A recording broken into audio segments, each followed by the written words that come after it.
We can easily forgive a child who is afraid of the dark. The real tragedy of life is when men are afraid of the light. A good decision is based on knowledge and not on numbers. Thinking, the talking of the soul with itself. There is no harm in repeating a good thing. Truth is the beginning of every good to the gods and of every good to man. Knowledge without justice ought to be called cunning rather than wisdom. The first and greatest victory is to conquer yourself.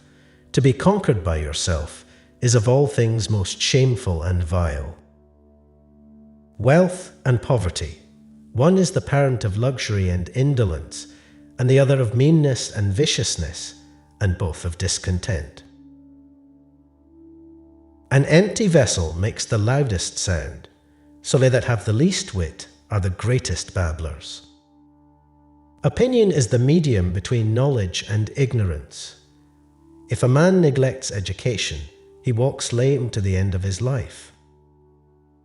All men are by nature equal, made all of the same earth by one workman. Books give a soul to the universe, wings to the mind, flight to the imagination, and life to everything. The measure of a man is what he does with power.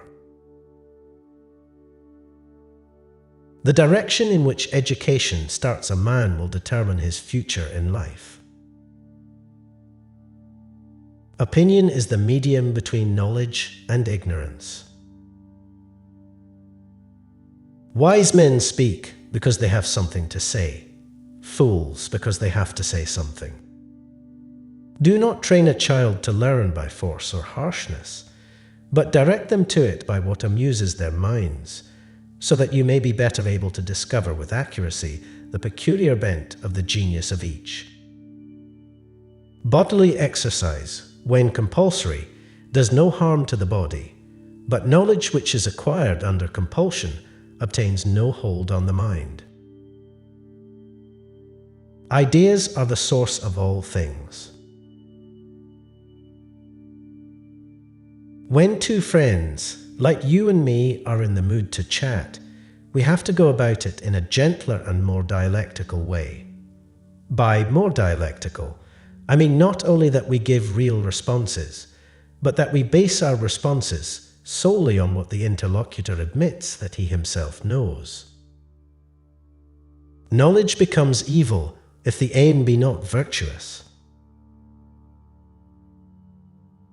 A library of wisdom is more precious than all wealth, and all things that are desirable cannot be compared to it.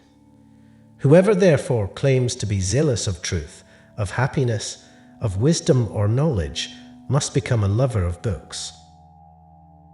No one is more hated than he who speaks the truth. And what, Socrates, is the food of the soul? Surely, I said, knowledge is the food of the soul. The untrained mind keeps up a running commentary, libelling everything, judging everything. Best to ignore that commentary. Don't argue or resist, just ignore. Deprived of attention and interest, this voice gets quieter and quieter and eventually just shuts up. False words are not only evil in themselves, but they infect the soul with evil. Writing is the geometry of the soul.